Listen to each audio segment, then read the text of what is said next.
Ovqatlanishga bog'liq bo'lgan eng ko'p beriladigan savollar, shikoyatlardan to'yib ovqatlanganimdan so'ng oshqozon sohasida noxushlik, og'irlik hissi, ba'zida kuchsiz og'riqlar, ko'p kekirish, yurak tez urib ketishi, chap o'ng yelka sohalarida noxush sezgilar, ba'zi holatlarda kechgacha uxlay olmaslik kabilardir. Bularning eng asosiy sababi noto'g'ri ovqatlanish hisoblanadi. Ya'ni ovqat bilan birgalikda ko'p suyuqlik, choy iste'mol qilishi, meva-chevalar iste'mol qilishi sababli. Chunki oshqozonda ovqat hazm qilish kislota mavjud.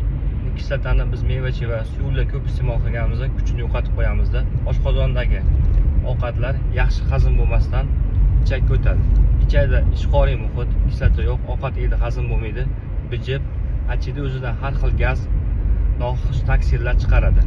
Shu tufayli yuqoridagi belgilar kelib chiqadi.